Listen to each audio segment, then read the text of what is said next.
Okay, this will just be a quick recap of the fixes that I made, because if you see the devlog that I just posted before this one, then you will know that in the video I had a few little goofs. So the first little goof was in the create campaign menu. When you clicked these move buttons, these things got all wacky, and when you saved the campaign, it would move them all around. It no longer does that. So if I go to test 3 and I remove these and then I add some different ones.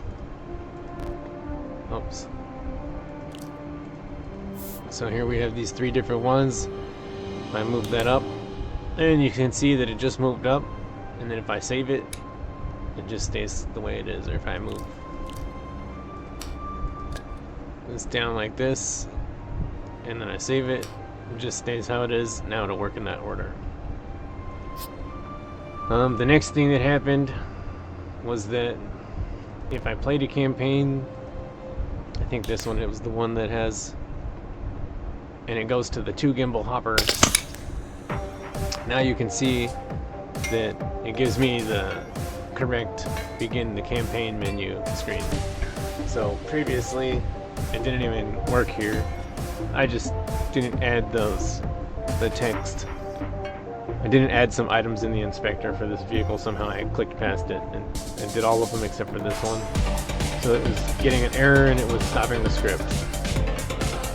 So that bouncing around, that's the way that it bounces around. It's just,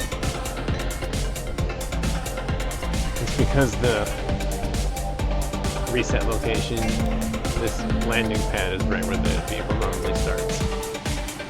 Another problem was that if I quit out of this campaign early and then I started another campaign, a different one, then the name of the level that it was starting would overlap. So now you can see here that it doesn't, there's only one.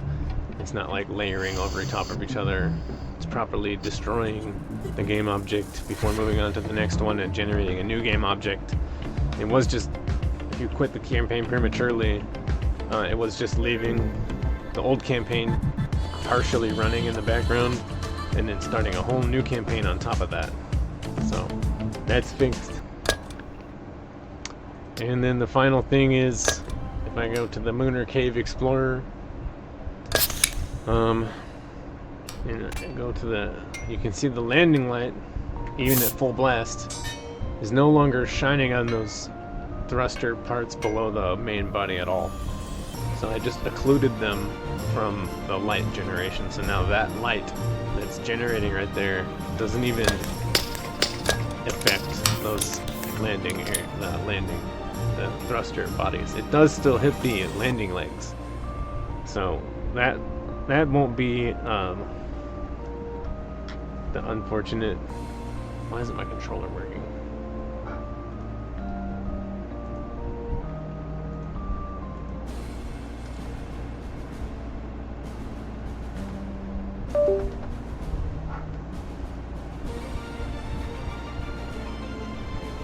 So now if I look down here, it's still bright off of the legs. Oh. My game controller is not connecting properly.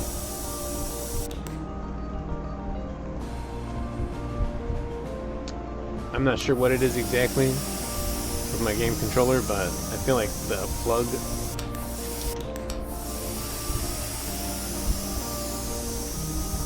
is actually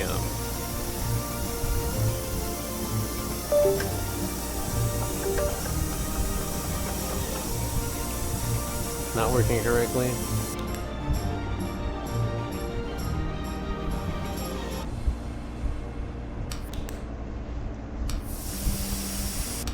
The USB port on the computer. Alright, so I think that was all the issues. So the light and the campaign player and then the campaign creator menu all had some funny behavior that I hadn't noticed before. So that'll be the end of this video. Just a recap of the fixes that are now posted officially. I'm playing from the Steam build right now, so